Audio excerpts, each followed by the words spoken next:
Hello students, welcome to the class. Unit 8 atoms and nuclei में आज जो topic discuss करेंगे वो है बोहर्स एटॉमिक मॉडल। तो सबसे पहले हम बोहर्स एटॉमिक मॉडल ऑफ, इसको हम बोल सकते हैं Bohr's atomic model of hydrogen atom. Hydrogen atom क्यों? क्योंकि हाइड्रोजन की जो स्ट्रक्चर है वो सिंपल है। इसमें हमें पता है कि एक ही इलेक्ट्रॉन जो होता है वो रिवॉल्व करता है न्यूक्लियस के आसपास। तो 1913 में नील बोहर ने, जो कि रदरफोर्ड के ही लैब में काम करते थे उनके ही साथ, तो उन्होंने थ्योरी प्रपोज्ड की बोहर एटॉमिक मॉडल, जिसको हम प्लेनेटरी मोशन भी कहते हैं। तो इसमें उन्होंने सबसे पहले जो बोहर्स पोस्टुलेट्स थे, रदरफोर्ड की ही एटॉमिक मॉडल को उन्होंने आगे उसके ऊपर ही एक्सपेरिमेंट किए, उसको ही आगे कंटिन्यू किया। यानी कि जो ड्रॉबैक्स रदरफोर्ड एटॉमिक मॉडल थे उनको इन्होंने दूर किया। और सिर्फ दूर ही नहीं किया, इन्होंने एक जो थ्योरी दी उसमें इन्होंने स्टेबिलिटी के बारे में भी बताया एटम की। क्योंकि बोहर के हिसाब से जो इलेक्ट्रॉन्स हैं वो इस तरह से स्पाइरल जो पाथ फॉलो करते हैं, और इस तरह से घूमते घूमते घूमते वो क्या करते हैं, अपनी एनर्जी जो है वो गंवाते रहते हैं और आखिर में क्या करते हैं, न्यूक्लियस में गिर जाते हैं। अगर ऐसा होता तो फिर एटम का कोई कंसेप्ट ही ना होता। तो ये जो कंसेप्ट है इसको उन्होंने, इस ड्रॉबैक को दूर किया, स्टेबिलिटी ऑफ एटम को जो इन्होंने एक्सप्लेन किया अपने एटॉमिक मॉडल में। तो इसके अलावा it proved highly successful in explaining the observed spectrum of hydrogen atom, जो कि रदरफोर्ड जो है वो नहीं एक्सप्लेन कर पाए थे। तो सबसे पहले देखते हैं बोहर्स पोस्टुलेट्स जो उन्होंने दिए। उसमें सबसे पहले था न्यूक्लियर कंसेप्ट, जिसमें उन्होंने कहा, जैसे कि रदरफोर्ड ने कहा था कि एटम जो है, an atom consist of small massive central core called nucleus around which electron revolve. The centripetal force required for their rotation is provided by electrostatic attraction between the electrons and the nucleus। यानी कि अगर यह electron यहाँ घूम रहा है, यहाँ पे सेंटर में पॉजिटिवली चार्ज न्यूक्लियस है, तो ये इलेक्ट्रॉन को अपनी तरफ न्यूक्लियस जो है वो अट्रैक्ट करता है, और यही जो इलेक्ट्रोस्टैटिक अट्रैक्शन है वो प्रोवाइड करती है सेंट्रीपिटल फोर्स। तो इसके अलावा सेकंड जो पोस्टुलेट है क्वांटम कंडीशन, इसमें उन्होंने कहा कि of all the possible circular orbits, जो जितने जो इलेक्ट्रॉन्स रिवॉल्व करेंगे वो सिर्फ उन उन ऑर्बिट्स में ही रिवॉल्व करेंगे जिनका एंगुलर मोमेंटम जो है वो किसके बराबर होगा, angular momentum is equal to H, L is equal to M V R is equal to N H by 2 pi के बराबर होगा। यानी कि ये कंडीशन उन्होंने दी,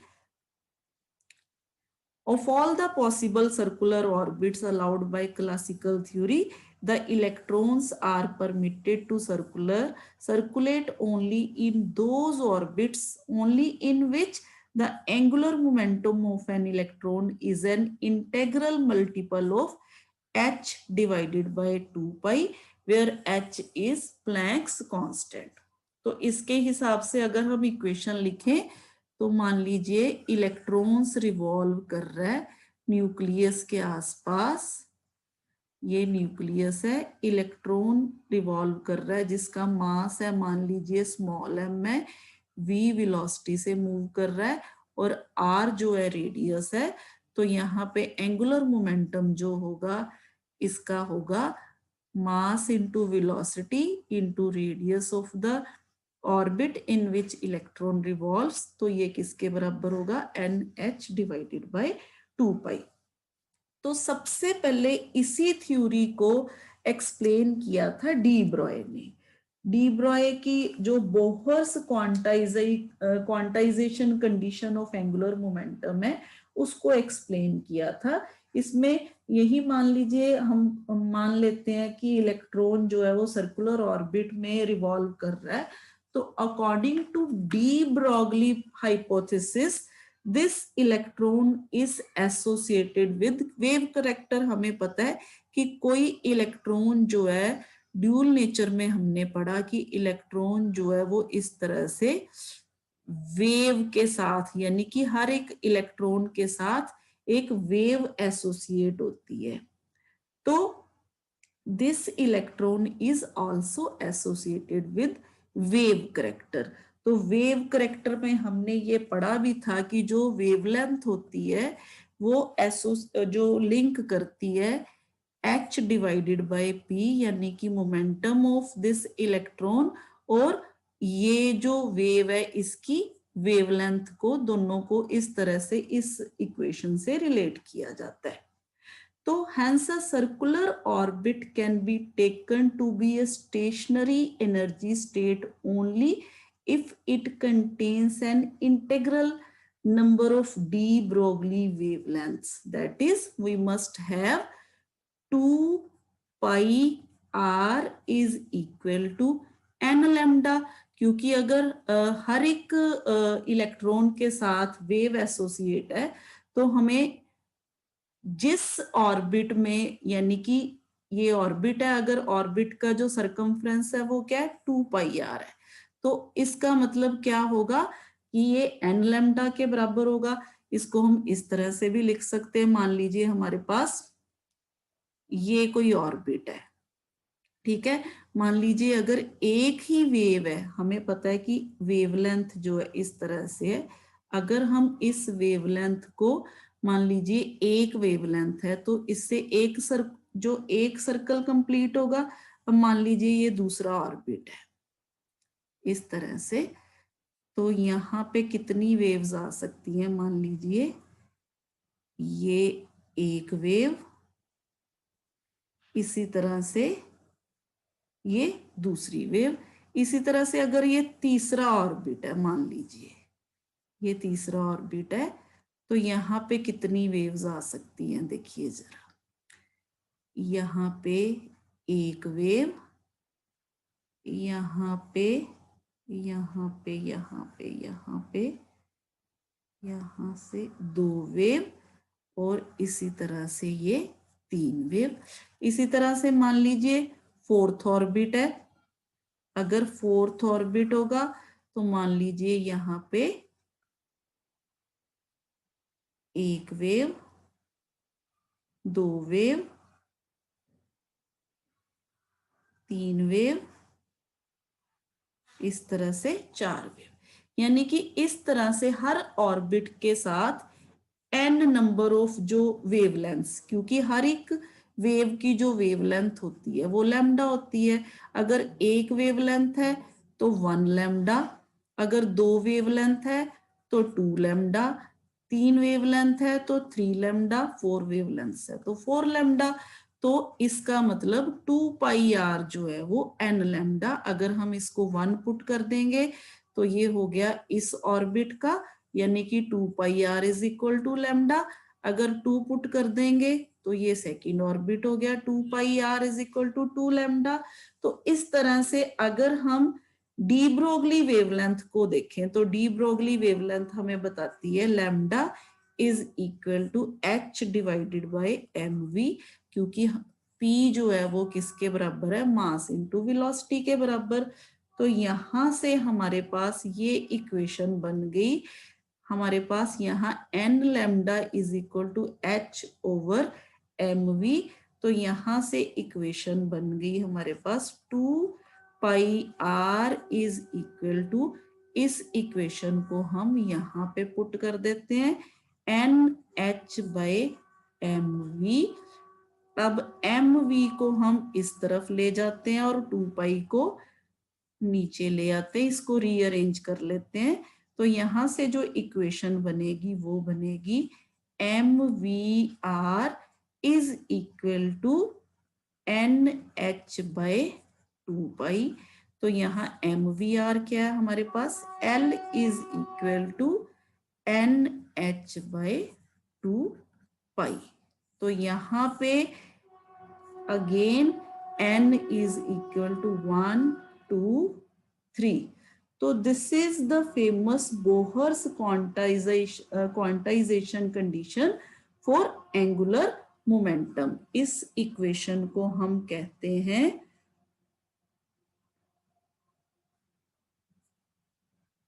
Bohr's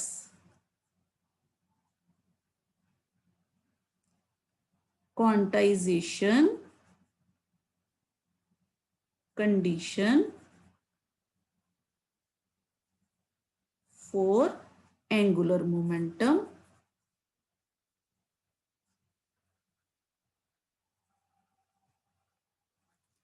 Thus, only those circular orbits can be allowed stationary states of an electron in which its angular momentum is an integral multiple of h divided by 2 pi। तो ये जो है सेकंड पोस्टुलेट हम कह सकते हैं इसका बोहर का, जिसको हम प्रिंसिपल क्वांटम, जो अगर हम यहाँ पे कहें क्वांटम कंडीशन से इसको हम एक्सप्लेन कर सकते हैं। तो इस तरह से ये थ्योरी को जो डी ब्रॉगली हाइपोथेसिस के साथ जोड़ के वो देखा जाता है। अब नेक्स्ट देखते हैं stationery orbits.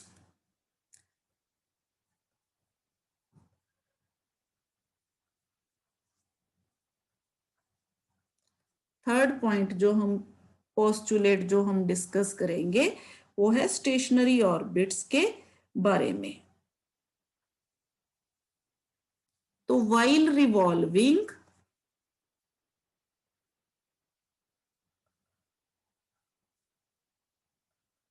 in the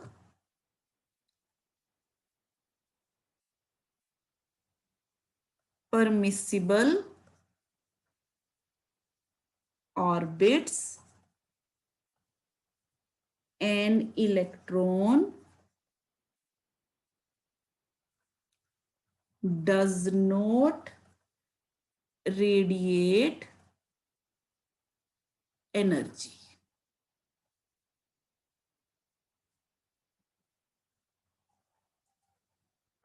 These non-radiating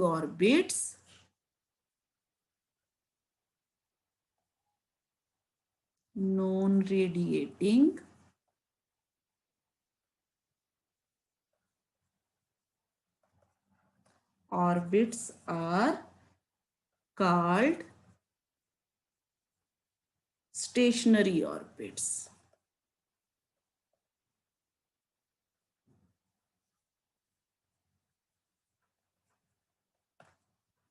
जैसे कि हमने रदरफोर्ड में पढ़ा था, उन्होंने एक्सप्लेन किया था कि जो इलेक्ट्रॉन्स होते हैं वो रिवॉल्व करके करते करते एनर्जी को क्या करते हैं, रेडिएट करते रहते हैं। लेकिन बोहर ने इस थ्योरी को जो गलत बताया, उन्होंने कहा कि जो इलेक्ट्रॉन्स होते हैं वो स्टेशनरी ऑर्बिट में जब रिवॉल्व करते हैं, किसी एक ऑर्बिट में रिवॉल्व करते हैं, तो उनकी जो एनर्जी है वो कांस्टेंट रहती है। यानी कि ना तो इलेक्ट्रॉन एनर्जी रेडिएट करते हैं और ना ही एनर्जी को एब्जॉर्ब करते हैं। तो ये थ्योरी दी, थर्ड पॉइंट दिया बोहर्स पोस्टुलेट में। अब देखते हैं फोर्थ पॉइंट क्या है।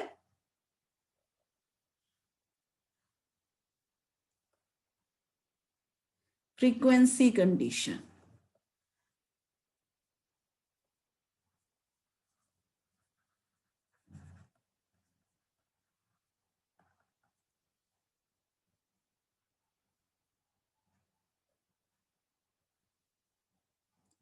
जी, इस कंडीशन में एन एटम कैन एमिट और absorb radiation.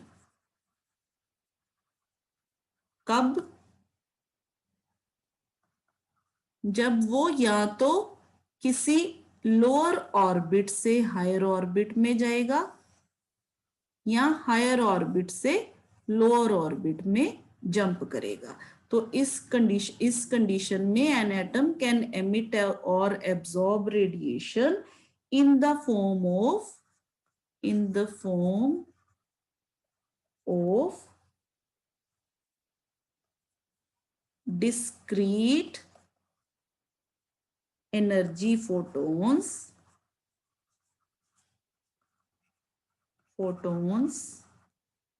only when an electron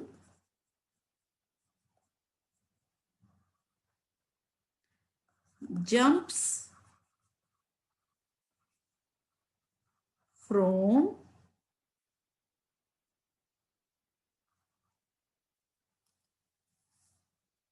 a higher to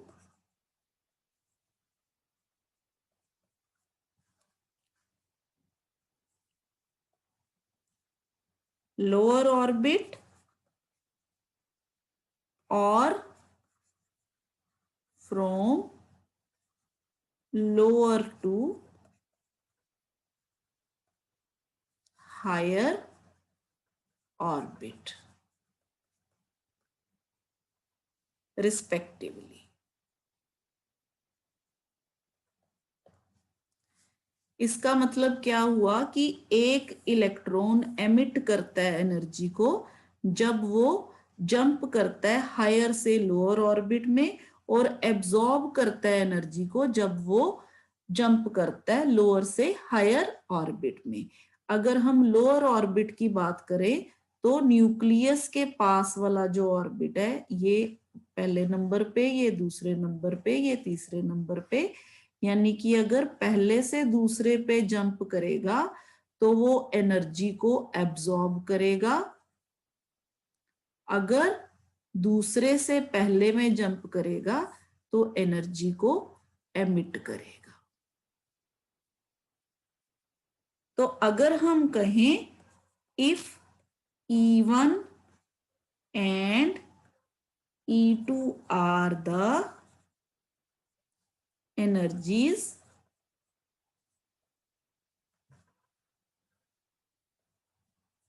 associated with these permitted orbits, then frequency nu of the emitted or absorbed radiation is given by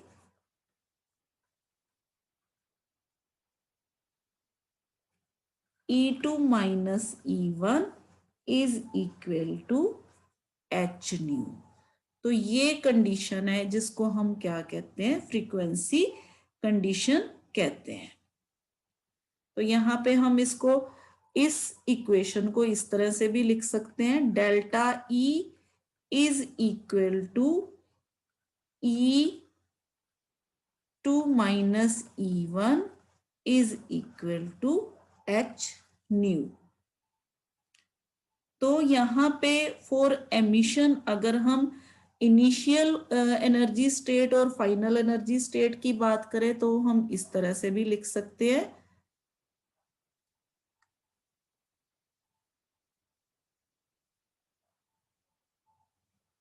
मान लीजिए अगर emission हो रही है, for emission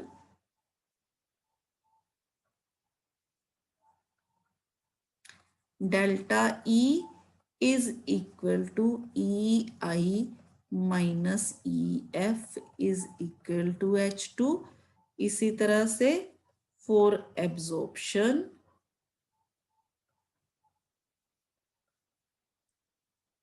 delta E is equal to EF minus EI is equal to h nu। तो ये है बेटा फ्रीक्वेंसी न्यू, और यहाँ पे h जो है वो प्लैंक्स कांस्टेंट है। तो इस तरह से आज हमने बोहर्स पोस्टुलेट्स किए। नेक्स्ट हम देखेंगे Bohr's theory of hydrogen atom में रेडियाई और एनर्जी ऑफ एन इलेक्ट्रॉन के बारे में। तो आज के लिए इतना ही सफिशिएंट है। Thank you.